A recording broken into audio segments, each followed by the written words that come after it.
Welcome to another edition of Real, Raw, and Honest. I'm so glad you're with me today. And I would encourage you to like, to share, to leave a comment, and to subscribe and hit that notification bell so that you get everything that I put out.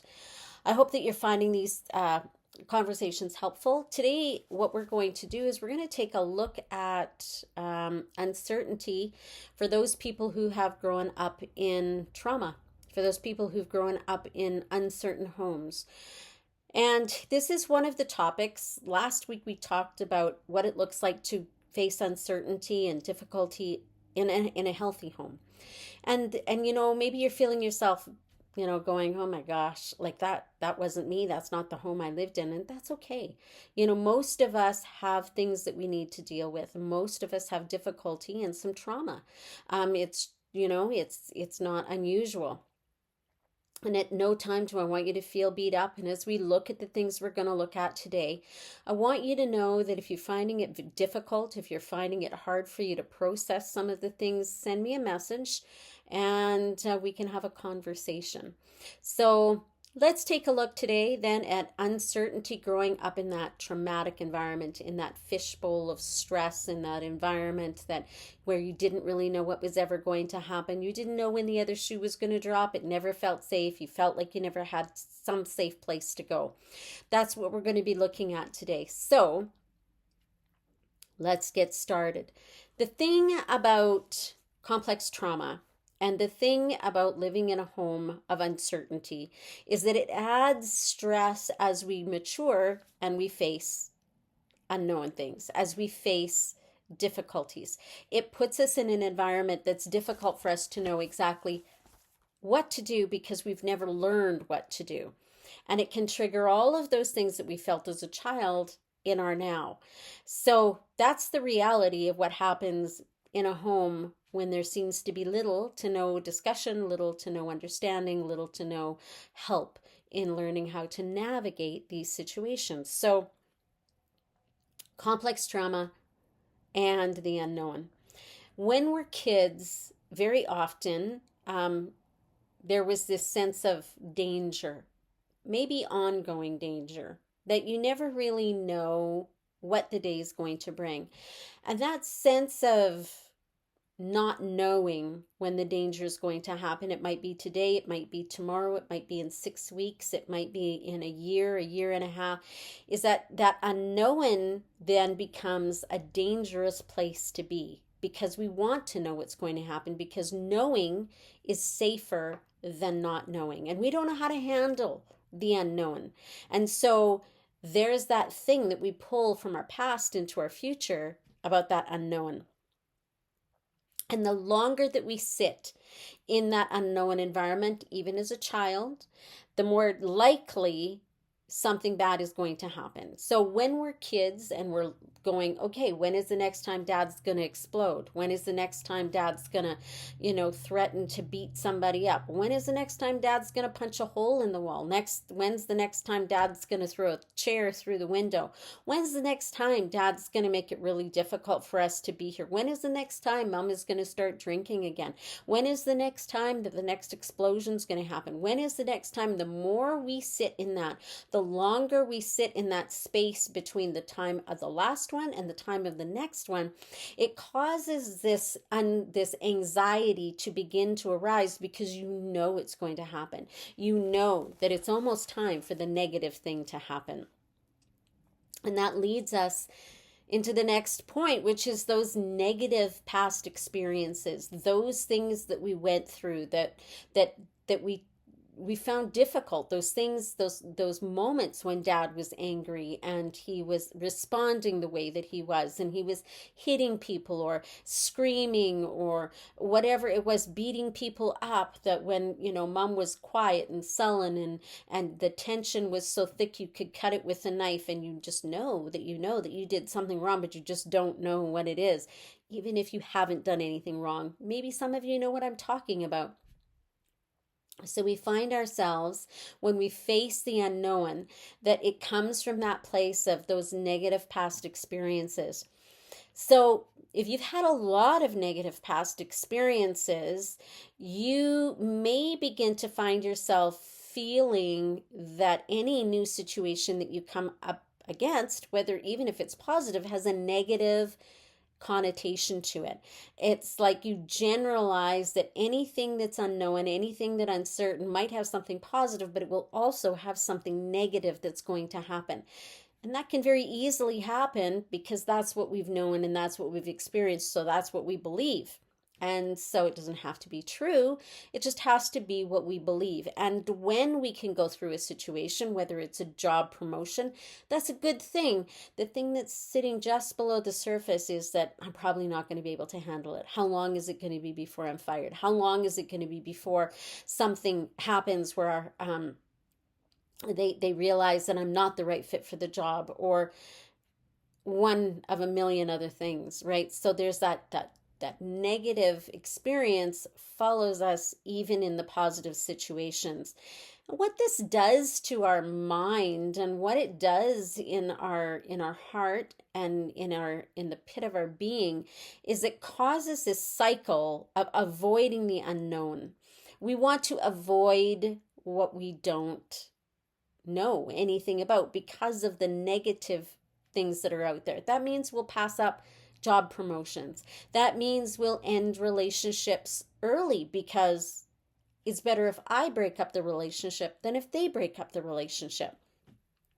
We'll flit from place to place, from church to church. Maybe we'll jump from one friendship into another friendship. We'll start this business venture and then we'll end that because the pressure's starting to get to us, and then we'll jump to another one. And I'll be honest, I've struggled with this some in my life myself, right? It's like, okay, so this is what the Lord is asking me to do. I'll do it, but I'm scared that it's going to be a failure. So I almost sabotage myself in the doing of it because I'm avoiding the inevitable. Sometimes it's like that, avoiding what you know is eventually going to happen. How could this person love me enough to want to marry me? Why would this person be a friend enough to me that they want to go on a vacation with me? Like, what is that, right? Like, I don't know her well enough to be able to go on a vacation with her. It's going to be uncomfortable. While we're on the vacation, she's going to realize she doesn't really like me, and then we'll get back and the relationship will be over anyway. So I'll say no and sabotage it now so I don't have to do it later. And this is how those events that we've been through when we're kids can set us up for for this situation when we grow up. And so that avoidance actually reinforces the fear that we have, because we never walk through it. We never come through it to the place of finding on the other side that it doesn't have to look the way we thought it was going to look. It doesn't have to sound the same way. It doesn't have to end the same way. We need to break the patterns, but when we've been built and growing in that past environment, we bring those things to the future. And then if we don't ever walk through it, we don't give ourselves the ability to grow past our trauma, to allow the healing to happen, and for us to understand that good things really can happen to me. Good things really can exist for me. And so those are two of the things. And another one is that uncertainty that we sat in the unknown when we were kids. It now becomes a trigger to freeze, flight, or fight as an adult. And we do this so that we don't get hurt.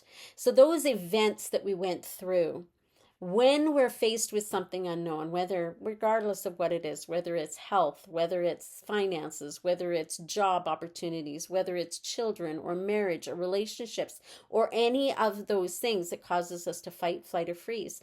And those are the things that will cause us to sabotage very often our future. And so, what are some other factors that we can look at in this situation that can play a part? Well, there's the consistency, or rather, sorry, the inconsistency creates uncertainty.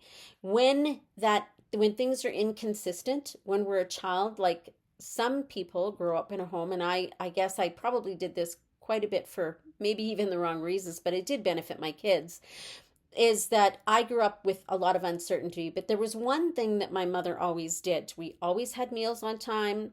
We always were able to get up at the same time every morning. There was always food on the table, regardless of what that looked like. There was always certain things happened at the same time every day.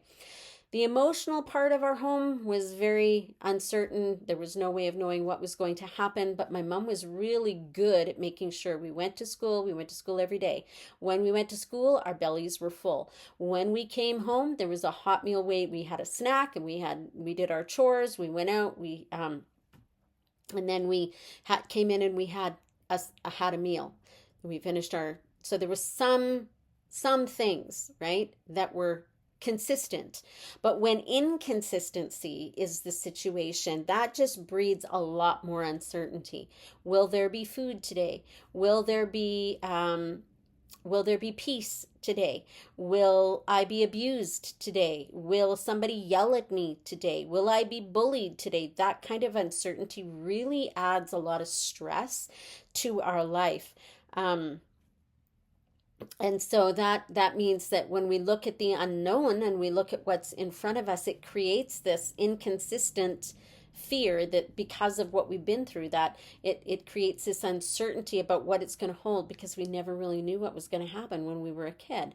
And so making sure that we can create an environment in our home life today that rebuilds or reparents those parts of us that we didn't have when we were a kid. We just need to reestablish some boundaries and put some things in place that's going to benefit us to the best of our ability. Not to become control freaks, but to repair the damage that was done.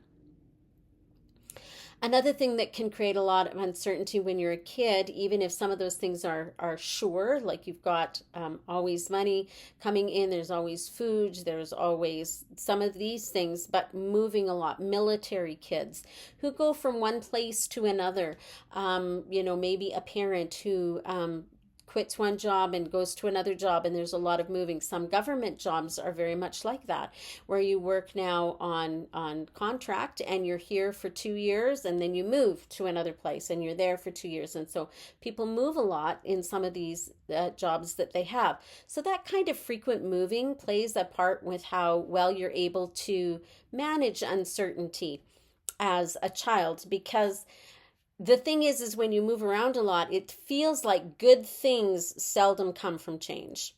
And the thing is that means you have to make new friends every time you go someplace. You have to learn the culture of the school. You need to understand the environment that you're in. Every place is different. Every place has a different feel to it. All the people, they respond differently. They act differently. They think differently. How do you fit in? All of those things become things that you have to work with and deal with in your life. And so working through all of those things when you're a kid can be difficult, especially when your parents just assume that, you're resilient, you're going to figure it out, and you're going to be just fine. Kids make friends, it's not a problem. But when you have that kind of environment that you're growing up in, it creates this kind of uncertainty, because very seldom do good things happen when change happens, right? And so we have to deal with that. We have to look at that. And if you grew up in a home where maybe there was addictions are unpredictable, to be completely honest. Every day when a person's an alcoholic can be a different day. When a person is a drug addict, every day can be different to some degree or another, because you never know the emotional output that's going to be there. You don't know, is today the day that you're going to find them passed out on the floor in the kitchen? Is today the day that they're going to be functioning but barely? Or is today going to be a day that they're riding the wave and they're able to do some things as a parent? Addictions are very unpredictable. And that sets us up for not being able to handle uncertainty well as an adult. So what happens is we begin to hate change, and then we become control freaks. We need things to be in a certain way. We need things to happen. All of our ducks need to be in a row. We need to be able to navigate well, so that we feel like we're together. Uncertainty creates this place of feeling very out of control, out of sync with things, and the only way that we know how to fix that is by being controlling. So what that leads to is things like inflexible parenting for us, right? But if we grew up in an environment where there was inflexible parenting, and what do I mean by inflexible parenting? I mean rigid parenting. It's like not that, we're going to have supper every day at the same time, but this is what it's going to look like. When you come home, you have to do X, Y, and Z. You have to make sure your chores are done. You have to make sure you practice the piano for half an hour. You have to make sure that you walk the dog for an hour. You have to make sure, and there's no deviation. You have to make sure that you put in the time. It's rigid. You don't make mistakes. You can't make you have anything that's going to throw the parent off balance is the wrong thing to do. So very rigid parenting. Wrong equals harsh punishments. Right equals high praise. Right, rigid parenting.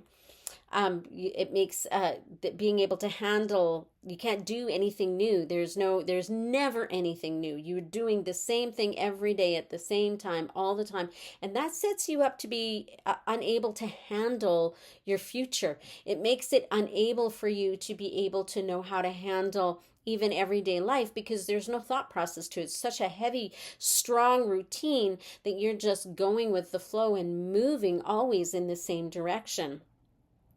And there's that makes it, there's no growth, right? Because what you did when you were 5, you might have a few extra chores when you're 10, but it's exactly the same routine. And so you get into this place where growth doesn't happen because you're not faced with the challenge of trying to figure something new out. And so there's no ability to explore anything new.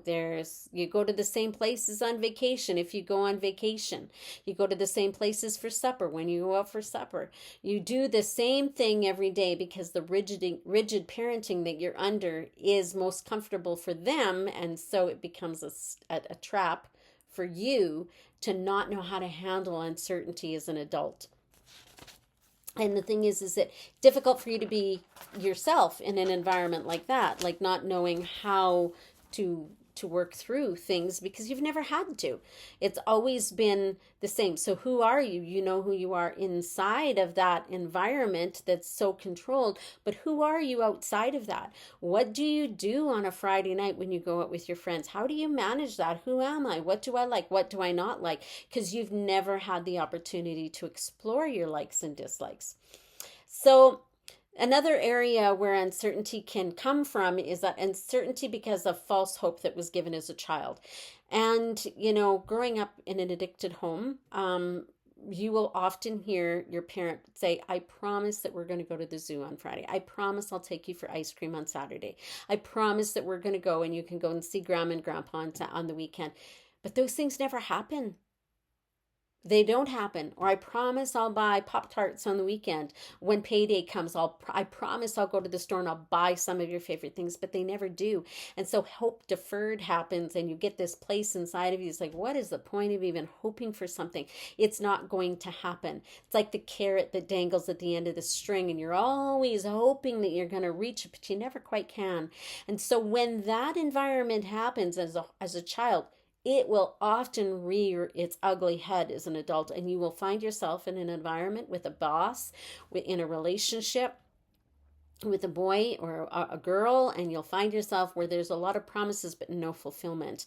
And if you find yourself in a job situation like that, you need to reconsider why you're there, because that false hope is very damaging. Because broken promises, they stay with you. That means you don't trust people. You don't believe that people are good for their word. And so again, you hear them and you go, okay, let's see what you're going to cough up. Are you going to do it? And it makes you, but the thing is you were trained for that as a child. So you stay in that environment for a long period of time, waiting for something to happen, waiting for somebody to pour some good into your life. And so those promises hold a lot of weight, even if they don't happen. So that can include not going places that you were promised to go, postponement of things that need to happen, maybe, doctor's appointments or help, or postponement of things that you really want to do, going clothes shopping, that the fun is not happening, it's postponed yet again. And it sets you up for disappointment and hurt. And so when uncertainty happens as an adult, it just catapults you back to that place, back to that trigger not knowing how to manage, not being able to express your disappointment, not being able to say, that's very damaging when you promise me ice cream and then we get there. And I remember a time when I was a kid, and my dad, we had stopped. My dad needed, we were traveling somewhere, and my dad needed, he wanted a coffee or something. And so we stopped on the side of the road at an ice cream parlor. They had ice cream and they had coffee. And he got out, and there was two kids that were standing in front. And my dad bought them ice cream, and he didn't buy us ice cream. Those of us that were in the car, that was hard to manage as a child. My mom was not okay with it. And I do believe he finally did get out after a disagreement, and he did buy us ice cream too. But the reality is that that happened far more often than I would like to remember. Even, we would go into town and dad would go, well, I'm going to just step into the bar for a moment. And you sit in the car, and 3 hours later, you're still sitting in the car waiting for dad to come back out. And there's no place to go, but you have to be in the car when he gets out, or you're going to be in trouble. So these are all things, right, that you struggle with when you grow up in homes where their addictions rule. So, what about a lack of control? This is going to be where we're going to end. A lack of control. The feeling that you get as a child growing up in that complex trauma home is that you have such a lack of control. You don't have a right to say anything. You don't have a right to do anything. You don't have a right to your feelings. And a lot of people who grow up in those homes are told what to feel. You don't feel that way. No, you feel happy. It's like, no, I don't. And so, those environments of that being in that environment of uncertainty as a child, lack of control is huge on the list, because you don't know who you are, you don't know what you want, you don't know how you should act, you don't know how you should respond, and all of these are things that follow you into your future. Because the thing is, the way that God created us to be is that he created us to have at least some control. It's not like we don't need to have control in every situation, for sure, but we like to have some control. God tells us, I want you to go and I want you to preach the gospel. And so you know that you are called to be a minister of the gospel. So where do you start? We like to have some control. What does God want me to preach on? We might even ask that question, and we go, okay, he wants me to talk about Matthew. He wants me to preach on Matthew chapter 5. And so you get started. We like to have some control. He doesn't dictate every word that we need to say when we teach it. We sit down, we get our Bible open, we do the study, we prepare it, and then we present it. And so that's a bit of control. God doesn't care what we wear every day when we get up. Just get dressed. If he wants you to wear something specific, he'll let you know. He doesn't care what you make every night for supper. Just eat, make something. So these are just some of the areas. There's a little bit of control that we like to have in the situations we find ourselves in. And the reason for that is because when we were a child, we really didn't have any say. And we didn't know what was happening. And so it's okay to have some control over some situations, right?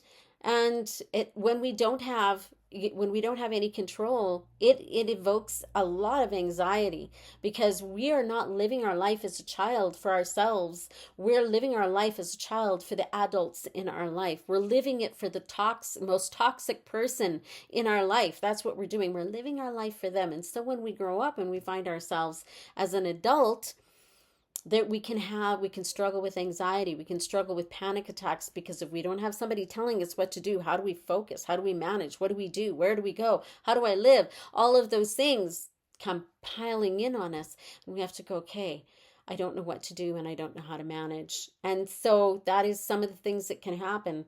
And then lastly, it can cause one to feel so out of control in so many different ways. So what are we going to do about this? What do we do if you are looking at this and you're going, man, I grew up in a home where many of those things are true, and I'm really struggling with some of these issues? First and foremost, again, it always comes down to this: forgive the person who wounded you. Forgive them. Come before the Lord and bring them and the pain that they caused you to the Lord, and forgive them. And then ask the Lord to forgive you for the ways that you've held on to the pain, that have held on to the rejection. Ask him to come in and to bring healing into that area of your life that was so wounded. Hand over to him your need to be in control. Hand over to him your disappointment at those carrots that were put in front of you, that expectation that it's not going to happen anyway. The expectation that something bad is going to happen, and ask him to bring a healing into you, because God can be trusted. And so those are just some of the ways just to begin to take a look at it and just hand it over. Pray and ask the Lord to heal your broken heart. Ask the Lord to come in and to restore those parts of you that need to come together again. And then take the time, to reparent yourself. And not don't forget that there might be some demonic hanger-oners that want to continue to sidestep you into the wrong area and into the wrong avenue.